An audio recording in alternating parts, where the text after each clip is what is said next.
Welcome to the English with Kirsty podcast from www.englishwithkirsty.com. Here I'll be sharing with you tips, information and other learning resources so that you can improve your business English.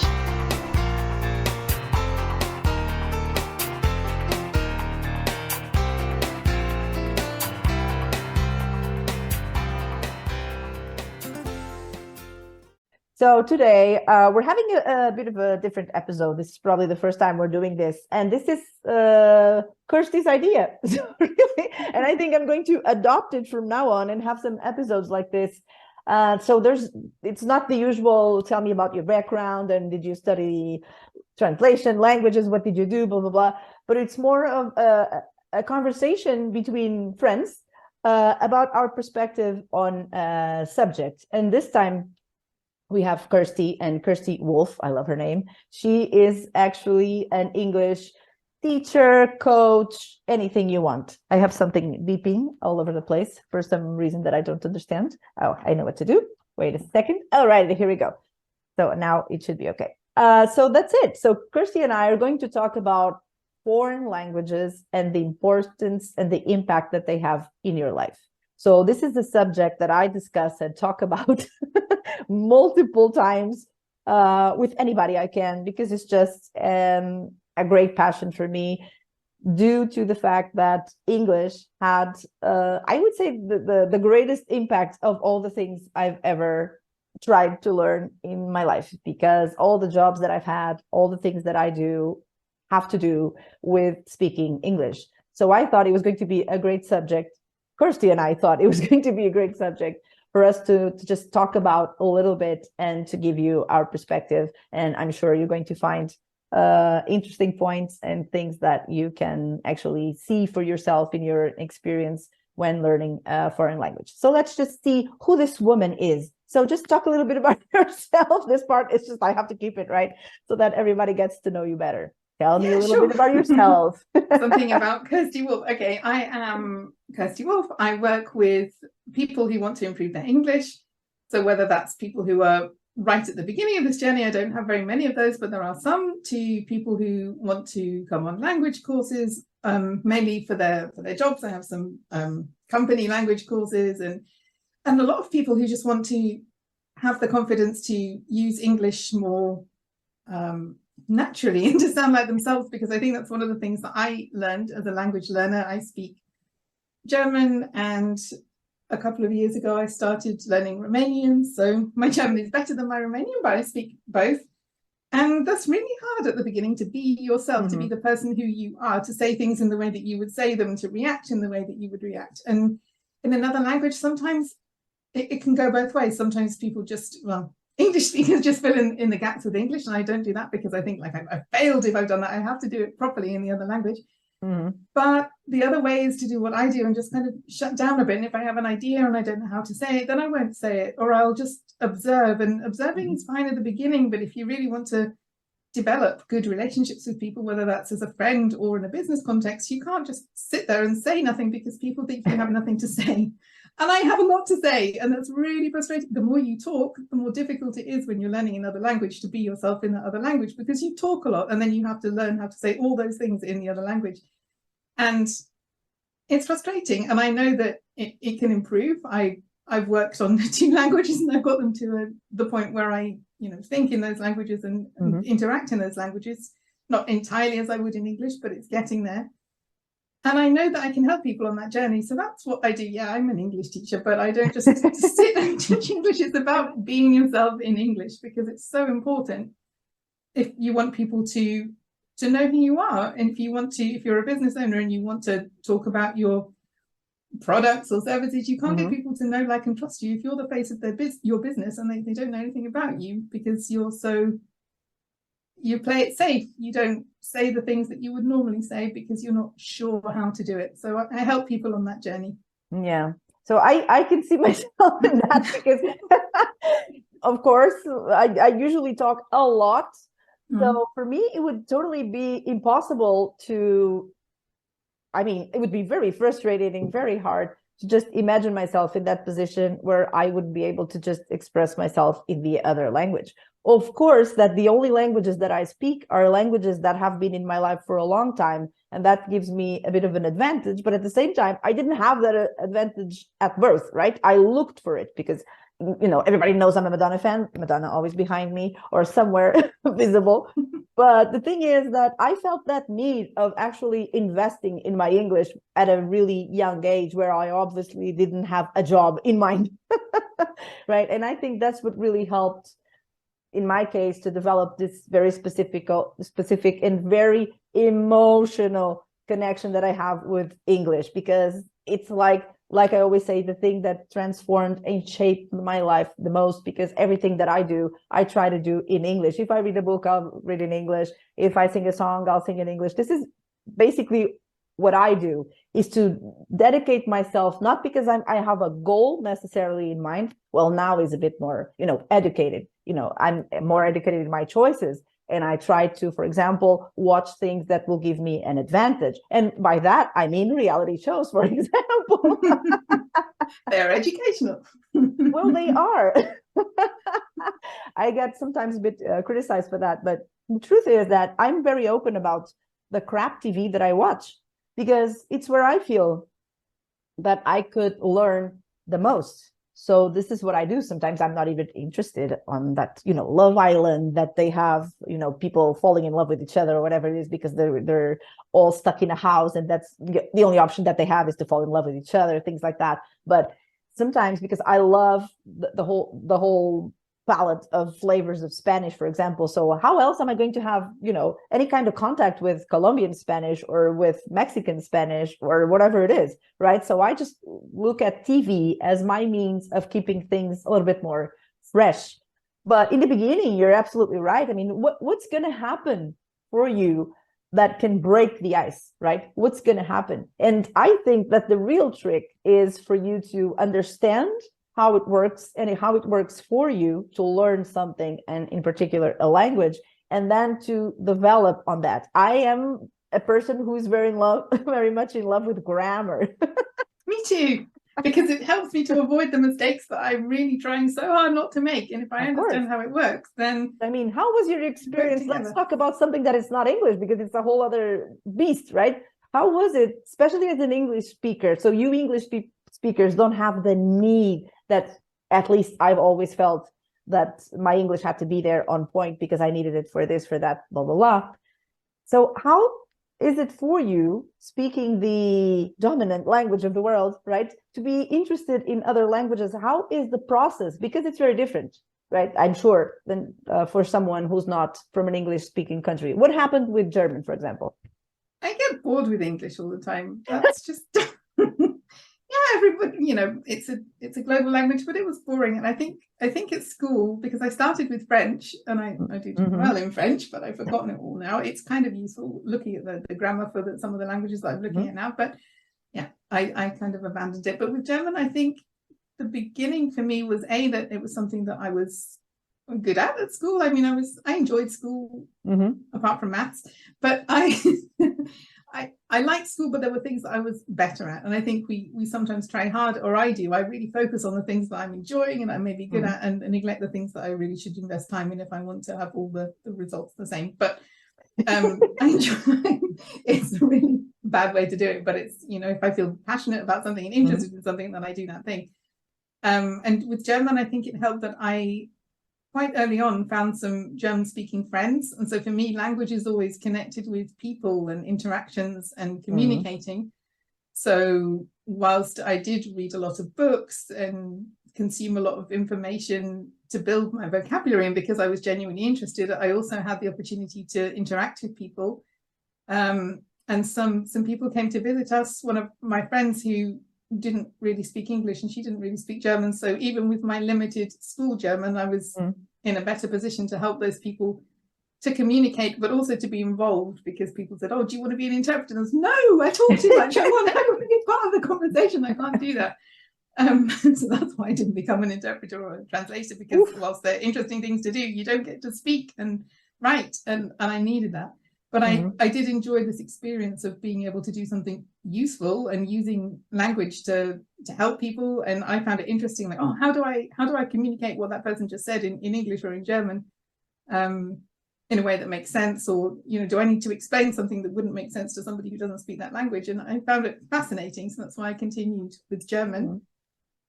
But then I think as an adult there are different things to think about, because at school it's very structured. You go to your classes, you learn, you pass the exams, you go on to something else. I had a couple of false starts with other languages. For example, my Turkish, I got quite I understand, well, I don't know if I still do understand, but at the time. Wow, I didn't know about this one. I was going to ask about something else, but I didn't know about this one. Well, the surprises. I know. That's what I say about you. You don't believe me. You did. It's on the internet. It's true now. With Turkish, I never spoke. I refused to speak. I had to speak with my teacher, but I always distracted her with questions about grammar so that she had to explain stuff. And then there was no time for spontaneous speaking. How sad. I didn't have to do it. So you manipulated that. Yeah, I was a nightmare. Teachers are the worst to teach because we know all the tricks. But when I started with Romanian, I decided I didn't want to be like that, because it's not good to be able to. I have to ask, why Romanian? Because it's like, why all of a sudden I understand the German, of course, same family of languages, blah, blah, blah. It would be useful. Everybody knows it's one of the things that I'd love the most. If I could just magically start speaking a language, I would have no doubts. It would be, as everybody knows, German and then Arabic. Those are my fantasy languages. What can I do? The sound of it is just insane to me. So I like the music. I actually listen to Rammstein, right, in German, and I really enjoy it. So I'm one of those people. But the truth is that because of the way how I see languages, it's really hard for me to do that, because I see it as a full-blown investment or your, all the guns that you have should be out for that. And I don't see how I would manage at this point. So I'll just leave it there. But now, talking about you, what was the story with this Romanian? Because, I mean, it's not necessarily something that you think of immediately when we talk about languages. And also that's why I want to invite people on the podcast that speak other languages, because I realize how much I've been focused on British people. Oh my God, yes, you're British, but it's just from a different perspective, because let's see what you have to say about learning a language that is so different from your family of languages that you speak originally. What happened there, and what was the motivation? That is insane to me.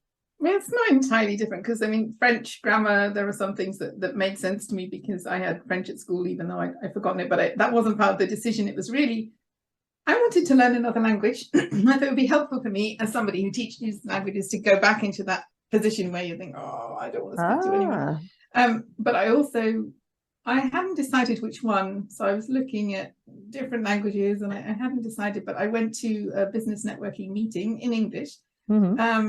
And the two people there that made me feel welcome and were friendly to me were Romanian speakers. I thought, okay, well, I know nothing about Romanian. That could be interesting. And it went from there. I just needed that inspiration. And then I started. I didn't want to make the same mistakes as I'd made with Turkish. So I knew that I would have to speak. And I don't speak a lot at the beginning.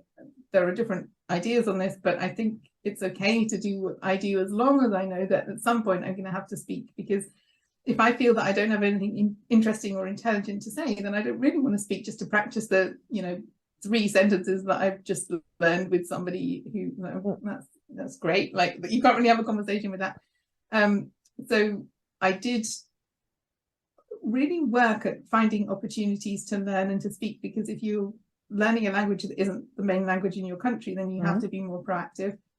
So I found friends, I found people that I actually wanted to speak with, and sometimes I did speak English, and one of my friends, she spoke Romanian, and we sent each other voice messages. She just told me about her day, her dog, her job, what she cooked, what she did, just really basic stuff. But in doing that, every message was an opportunity for me to learn something about how native speakers use their language, because I think that was really important for me. I don't want just try and create some crazy sentences that maybe people understand but are not correct. I really want to observe how other people use their language, and from that develop a feeling and intuition for what sounds right. And once I know that, then I can start thinking in the language and have an idea of what's going to sound okay. But what was the first step? That's what I don't understand. The first step was finding a course, and then but the course didn't really work out for a number of reasons, but one of which was because the trainer had to disappear for several months. And so was it just a one-on-one thing, or was it a group thing? It was a one-on-one online thing. I think you can, that's my clock, it does that every hour. That's okay. One-on-one thing, because I think I wanted to learn quickly, and I don't enjoy, I mean, I think one-on-one is really good anyway, but I don't enjoy the first part of learning a new language. Because I mean, it's fascinating to see how it works and to begin to understand, but I don't enjoy that feeling of incompetence. So I wanted to get through that, first bit, so that I could start having conversations. So you started by having private lessons so that you would feel more comfortable in developing while it was still at an early stage.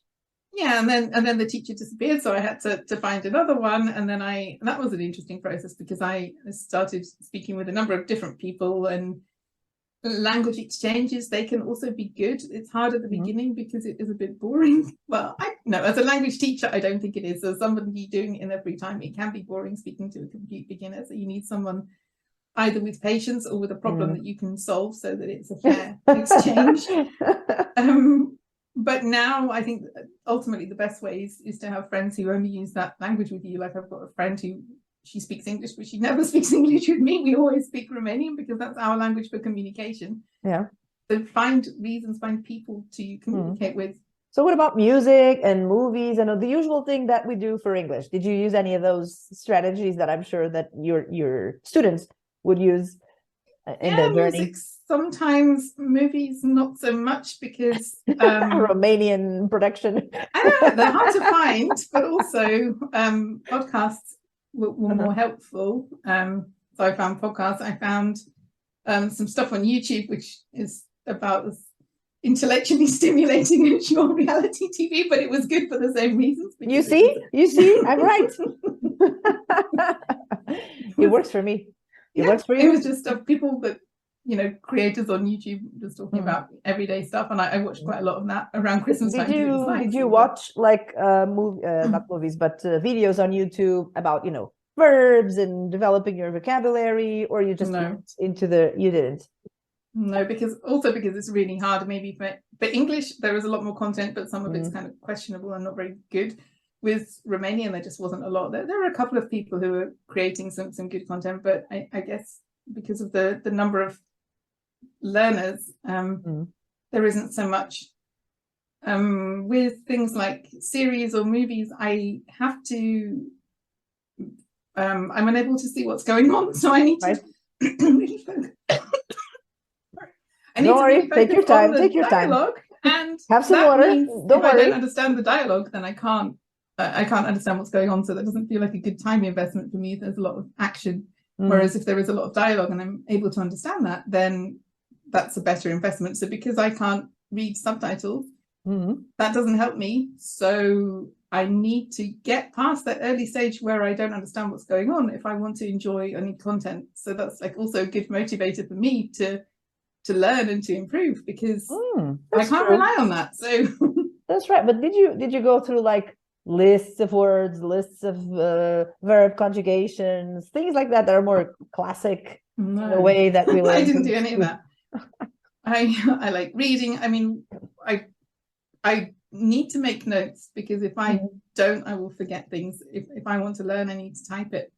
So when I went to lessons, I made my own vocabulary list, things that I didn't want to forget, things that were important for me. And that's important as well, because if you just take a list of words, they're not important to you, they're not relevant. But if you have a list, I do that with my clients, a list of words that they needed and didn't have, things that they wanted to say but couldn't, then that's going to be more relevant and a more useful time investment, because you're probably going to need them again. You needed them today. So it's things that you wanted to talk about. So I think it's good to focus on things that are interesting for you. I did quite a lot of business vocabulary because I started quite early. I went to networking meetings in Romanian and felt like it's so hard the first time when I know that I'm relatively articulate in English, and then trying to explain what my social media strategy was going to be for the next year or so in Romanian. I was like, oh, wow. Don't ask me, because we had breakout rooms. That was easier, but at the same time, it was very difficult to be there. Most people said, do you want to do this in English? And I said, no, I'm here to speak Romanian, but you're going to have to know that I would have said a lot more in English because you have to be stronger than most of us when you're an English speaker, because I mean, English speakers talk about this phenomena everywhere, that when they travel, when they go somewhere, everybody is like, don't even give them the chance to practice the local language or whatever it is, because everybody just wants to practice their English, and it's just so much easier to just jump into English and solve everything with it. So one really has to be understanding that you can really ruin someone's day like that, because for you it's just thinking that you're doing something, you know, time efficient and helpful, but for them it's like, I wanted to try, and you obviously think that I'm not good enough to try, so exactly, why bother? But so how would also you... a lot of English people don't speak other languages. I mean, come on, the reason why a lot of people do that is because they know that the other person isn't going to be able to speak. English people don't have a great reputation for language learning, do we? Yeah, but I find that a little bit annoying at the moment, because I have been talking to a lot of people. Obviously, I only talk to people who work in the language industry, that's true. But still, their backgrounds in that respect are a little bit more interesting than I expect. Just because they really dedicate themselves, and they don't have this motivation that we have, that to understand the universal language. So they probably have to go to greater lengths to actually learn and find materials and all that you're describing for your Romanian experience. So I'm just wondering, how do you rate your Romanian at the moment? Because I know you're very strict and you're very hard on yourself. So what is your evaluation of your Romanian performance? I'd say after about a year and a half, B2, C1, my Oh, I wasn't expecting official. Great. I'm an English teacher. Okay, so I can watch things and understand them without really thinking about it. When I speak, I have to think a bit more. I can talk to a friend for a couple of hours in Romanian and not feel like as stressed as I used to. So the coffee shop talks that I keep talking about. So yeah, we have normal conversations about everything in Romanian, and they're unplanned. Like, and I do stick to Romanian. I don't want to. I mean, if I don't know a word, I'm not too proud to ask. But I won't try and explain something in English if I don't know how to do it. I'll use what I have and find different words. But you can do that after a while. I think at the beginning, I didn't have a fear of speaking. I had a frustration with having nothing to say. And I think you have to get through that. Once you do, then you can enjoy the language a bit more. And I think that's maybe the reason why a lot of people give up, because the first part is the hardest, but then you can really start to have fun and build meaningful friendships and use that language as a way to communicate with other people. And I've forgotten the question. What did you ask? Oh, how do I rate my Romanian? I understand more than I can, a higher level of language content than I can produce myself, but I think that's normal, isn't it, to do that? I guess but I'm kind of satisfied that I've got there. I still have a lot to learn and a lot that I want to do, but I think I'm at the point now where I can meet new people and talk to them and not feel so self-conscious. Do you feel like you can be yourself fully? Because I have I feel like I have different personalities, slightly different personalities with each language, because I'm a bit more formal in Portuguese. I would say formal, maybe that's not the word, but maybe I'm slower, I think, in thinking in Portuguese, just because it's like my practical life is much more in English than it is in Portuguese. So I guess especially now, strangely enough, now that I'm not even at the office, I'm not supposed to have meetings as such. But the truth is that I think I have been speaking English a lot more than before, which is really even more than before, which is really a blessing, because in all my jobs, I had to speak English on site all the time. So do you feel like you already have your personality, your fully realized Kirsty personality when you speak Romanian, or do you think that will take a little bit more steps? I'm still getting to know her, because Kirsty in English or German is more direct, more kind of outspoken, is quicker. But with the Romanian, I guess it's because of the cultural aspects as well. Like, a lot of the Romanian speakers that I know are a lot more open than They are English people. Yeah. Okay. Oh. Yeah, like, I don't know. I had a Romanian client who came here to England, and she said that it was actually really difficult to get to know English people sometimes. Okay, I wasn't expecting that necessarily. No, we're just being open to share about how you feel about things, being more demonstrative, being more, and I think it's fun to explore that part of Kirsty when she speaks Romanian. It's kind of fun. It's nice, but I think that's also to do with the connections that you make when you use the language as well as the language itself. But culturally, is it a country that interests you at all, or not even? Yeah, no, I think it does, because I've made friends there now. I worked so hard, and I started. We had lockdown here in the UK, and you couldn't leave your house, and I wanted to do something useful with that time, so that was another reason. I was feeling a bit not so much isolated, because I have a good network of people with whom I communicate online, and they're not local anyway. So like me, but I'm new to your life. I'm not a lockdown product. You're not. But we still managed to speak most days. I don't even understand how it happened for the first time, but hey, something about Jane, I'm sure. Jane Eggers. These things happen and you don't always understand them. Yes, that's what I like. I like things I don't understand, sort of. So I've heard, however, and it just came out in a conversation or a post or something that you posted recently, that you are also learning Portuguese. And I was like, what? Yeah, that's new. And what's happening in there? What's happening is that I started a course, and I'm not going to talk to you at least till after Christmas, and then I mean, you can trust me, can you not? No, when you're recording a podcast, I can't. No, not at the moment. You don't have to do it in public like that, but I mean in private, because you. No, I don't think I would. So.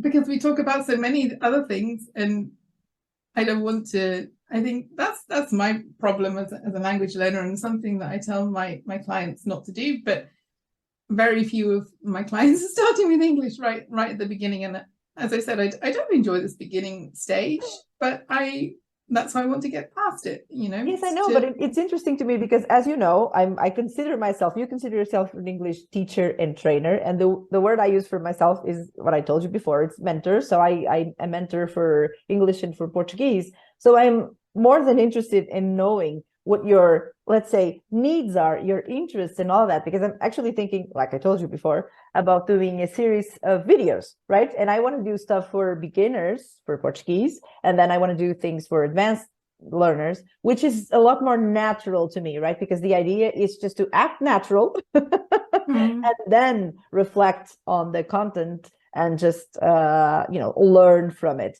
But I will somehow have a basic structure. That's the idea. Go to a restaurant or having a conversation, something like that, and then just go from there. But the question is what to do for beginners, right? Is it something that I should do in English and then add just the relevant Portuguese words, but the whole explanation is in English? Should it be directly in Portuguese? So I'm considering all of these things. And if you are a Portuguese learner, this is exactly what I need in my life to have that kind of feedback. And also, if you want to practice at some point, whenever you trust me for that, then I trust you, I don't trust myself. You don't have to trust your Portuguese, right? Because that's the idea if you're learning. And it's amazing to watch that process for someone like me who thinks about languages 24/7. That's all I think about. That's all I talk about. So, I mean, seeing the process, I'm watching the process because my child is now super young and is still learning how to speak. So I'm looking at that with,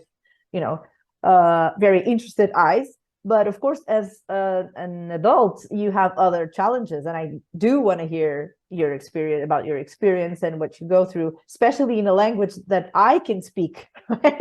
And that I can teach. Then it's very different, because we could talk about your Romanian experience and all that, but because I don't know Romanian, then I wouldn't have specific problems that I could focus on or ask you about. But for Portuguese is very different. But I do understand that it's not the day that we're going to talk about that. But speaking about Romania, I think that will help me, because now, I mean, I've listened to some of your content. I read things on LinkedIn, and I don't have them translated. I try to figure it out, but there are things that make sense to me. So you have heard the podcast in Portuguese? Yes. So the episode. Oh. But I think I don't understand yet, but there are parts of sentences that I do understand because I speak Romanian, not because of any of my other you have languages. the roots, right? The common roots. Yeah, the grammar makes, like, some parts of grammar make sense because we do that in Romanian, so that's okay. But so I hope that will help me to make faster progress because I already have this foundation, and some words are similar, and even if they're a bit different, I know what it means because I know a similar word in Romanian, so that helps. Or maybe it doesn't, because there might be some it might confuse you. Well, it depends on what kind of person you are. Some people have trouble if they learn Spanish and Italian, or Italian and Portuguese, or Spanish and Portuguese, and that might be difficult. But I mean, it depends on who you are. Obviously, it always depends on who you are, in my opinion, because of, like, saying things about, we learn in a certain way, and like my son is not actually following the specific sounds and patterns that you're supposed to learn in a specific order, like the vast majority of children. So for me, it was like a big eye-opening that I have to think about it from yet another perspective, because I try to put myself in from, look at it from many points of view, because it's something, even philosophically, even from a religious point of view, right? I look for those stories that have anything to do with languages and with language as such, because that's something that interests me from every point of view. So what kind of people actually approach you for the English classes? What is their philosophy, their idea on languages? What are their fears? What are they thinking? Is it because they need it? Is it because they want it? Is it a mix of things? Because that's my experience. I guess the people that come to me for English mentoring, it's something that they need, but they can get away with what they already have. But what they want is to take it a bit further and to really feel confident, because they can manage, like I was telling you before, they can manage at a meeting. But I do believe that work meetings are evolving in such a way that you need a further comprehension of the language in a more practical sense, in a more basic sense. Even just the coffee shop talks are more complicated than meetings at work, right? For someone who's learning a foreign language. So I really go with that. So what do you like? What do you want? How do you feel? And then just try to involve English in those activities and make it part of your daily life. Because this is what I do for myself, right? No matter what I do, there's always that moment in the day where I'm going to be studying English. It just might not look like it, right? That's what I like about my method. It's like it's something that you cannot see, you cannot tell, because it's not explicit like that. It's not obvious like that. But in the end, I am doing it because I don't watch a show just for watching a show. I just cannot do it. I'm thinking about what they're saying constantly. So that's why I cannot sometimes watch things that are, full of content, because I wouldn't pay attention to the content itself, but to the language. This is why I say that reality shows are something that I watch frequently, and that they are probably responsible for my growing interest in learning English, because that's what happens to me. It's like I started when I was about 10. I became a Madonna fan when I was 10. I felt that need at that time, but then I had no idea what I was doing or when it would end. And then, of course, throughout time and studying linguistics and all that stuff, I realized, oh, this is something I'm going to do forever and never get there, because where's there?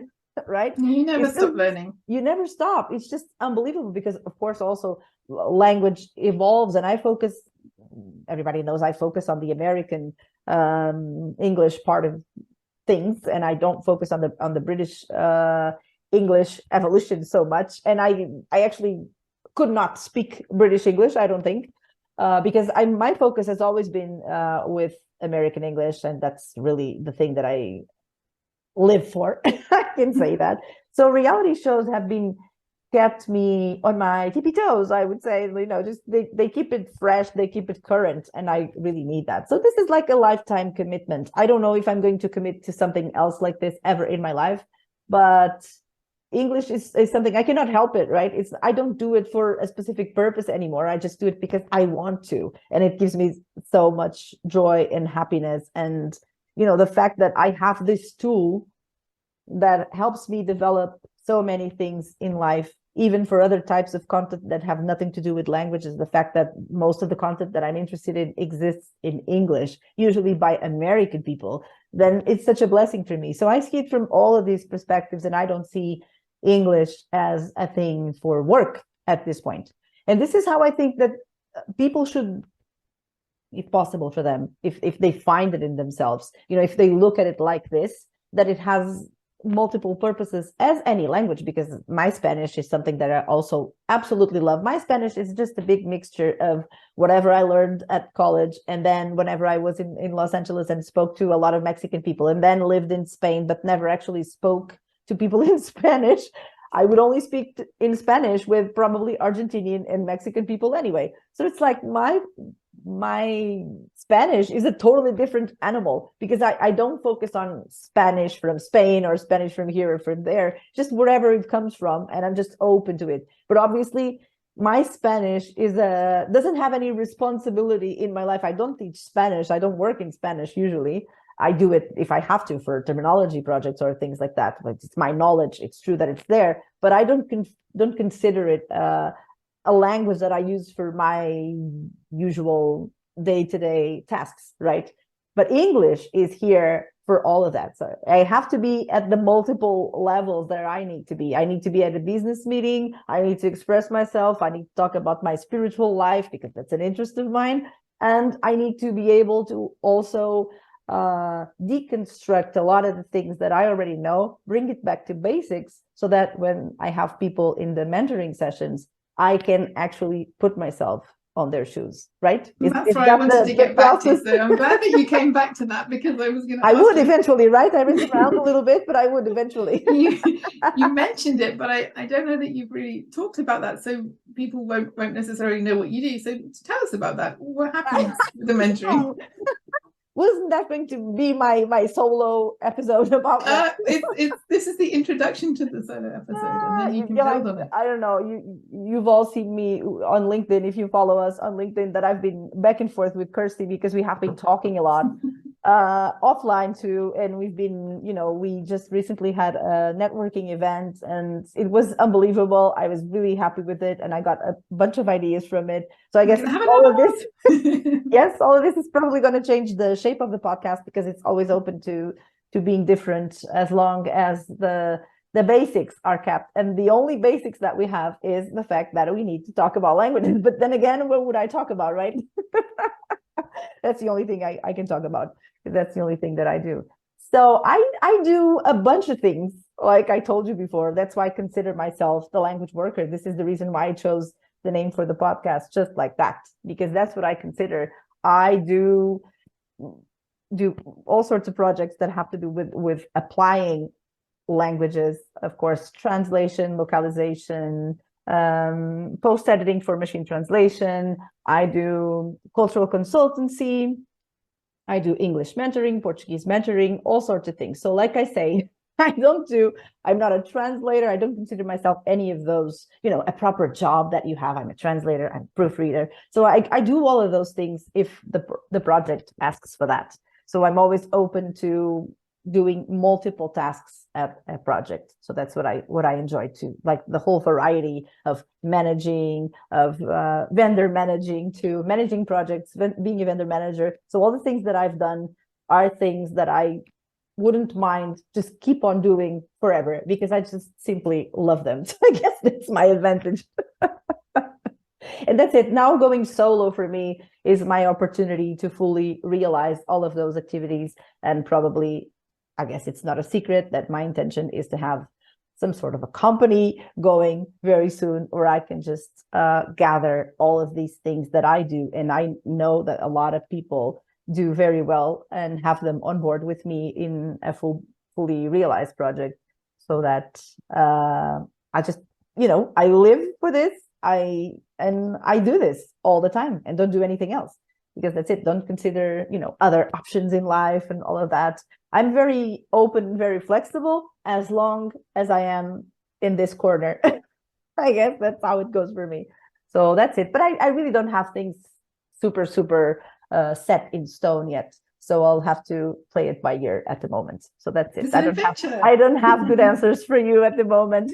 You do. It's all work in progress. I'm doing a lot of things, experimenting. Everybody knows that this whole podcast thing is my favorite thing to do at the moment. It's just one thing I was postponing for years and years and years. And like I say, I'm open to, gearing it towards other things, like having people's spontaneous opinions about events. That's one thing I'm thinking about. All sorts of possible content that is not fabricated, right? It's just people's opinions and people just giving you what they have received and giving it to you from their own eyes and from their own perspective. So it's going to be more and more towards that. And I think that's really exciting because that's something that, some podcasts can be very, it feels like people are working from a script, and it's, and content that sometimes you can find online. It's not real, it's not human, it doesn't have that I can't do that because do. I cannot do it like that because it's just obvious. I just need to do it this way. And this time I didn't even have one single question for Kirsty. So that I never do that either when I interview 4 or 5 people. questions for people. So this is like a new format for the episodes. It's like we're just talking as friends and just putting it out there. This is our opinion or the way we have lived our language experience so far.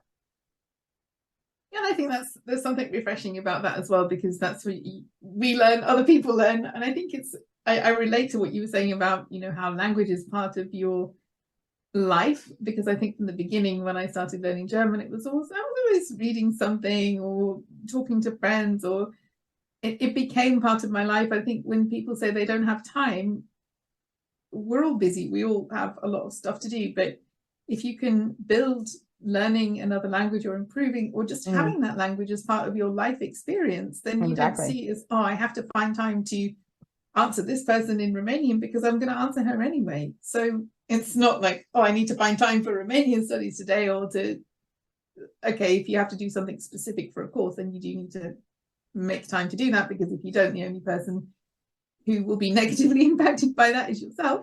Yes. But if it can become part of your life, and then finding space for, if you've got multiple languages going on, finding space for them all, because sometimes I was talking to, even though my German is better than my Romanian, I was talking to a German friend, and the words were coming in Romanian. So I was like, because I've been speaking more Romanian recently. And then so giving space for all of them to make sure that you allow them all to develop, and it's fun. But yes, I'm not like you in that respect. You already know, right? I don't have the intention of adding. Yes, I have the German fantasy, but I just don't see how it's going to go. So because I don't see how it's going to go, I just don't do it. I think you could do it. It's never too late. Yeah, it's frustrating. It's annoying at the beginning, like I've already said. But once you get past that, I'm very emotional. It's not like, I have something that I could, go for or anything. It's just, yes, it's true. I relate to maybe the German culture. I have a good opinion on German. Find some German reality TV. It must exist. I don't watch it, but there must be something. Oh my God, that is a great idea. Let's see what happens. I'll go look for that. Yeah. Because it's just I'm just like that. It's just the whole being a Madonna fan and then learning English, they just came together in such a way that I could not separate them. Spanish? Well, Spanish was just I always liked it, and I like their style because they're fast and because they're and I'm like that, So I feel like it's a language that gives me that opportunity of expressing myself in that particular way. But the second language the first language that I actually studied the most is French, believe it or not. But and I use it for work, it's true, but I don't identify with the language at all. I just can't, and I absolutely hate my pronunciation. And because I cannot get past this, and because I don't need more than what I have, because there's no situations where I would, as far as I can see from this moment, I cannot envision anything that would require further knowledge of French, because the knowledge is there. It's just that I don't speak ever, and I don't ever have a situation where I could speak it. So it's not, unless something happens and I move to Paris or something, which is not something that I'm thinking about, then I don't see how it would be important to me. However, I do have to say that I do have a preference for the French that's spoken in African countries. I identify a lot more with that way of talking than with French in France. And I mean standard French because I don't know French, right? I don't know, I couldn't talk about the differences between Paris and Nice because I don't know anything about that. I could talk about that about American English, obviously, because I've been thinking about it and reading about it and studying it, but definitely not for French. I only know what the standard communication would give me. So I don't have deep knowledge of the language or in any possible way, except for the grammar. So that's really my specialty. But I think if the passion isn't there, like I learned French only at school, so 5 years, it doesn't get you to a really fluent standard. But and our teacher always brought us hot chocolate at the end of the year. That was very good. but I think if the passion isn't there anymore, like I tried to revive my interest in Turkish, for example. I thought, you spent all this money on lessons and you've got to a decent standard of understanding. The speaking was the problem. And so I went back to it, but it just wasn't there anymore. If you're driven by your interests and your passions in learning something or doing something, and it's gone. It's like a relationship that's over. It's like you can't do anything about that. It's finished now. It doesn't matter how much time you invested in it. Yeah, I'm definitely like that. I just cannot do it if there's not a very, emotional reason about it. Okay, Kirsty, I think that's it for our first try of a conversation and not a background check on language industry people. So thank you so much. This was really fun. We're going to do other things, I'm sure, networking events, things like that, I guess, because it was so good last time. So I trust you that it's a good idea to do it again. And so the world will be seeing more of Rita and Kirsty eventually. Absolutely. Let's hope so. Thank you so much. Have fun. Bye. I hope you enjoyed this episode of the English with Kirsty podcast. If you have any questions or comments, my email address is kirsty@englishwithkirsty.com, or you can go to www.englishwithkirsty.com/podcast, where you'll find information about the individual episodes.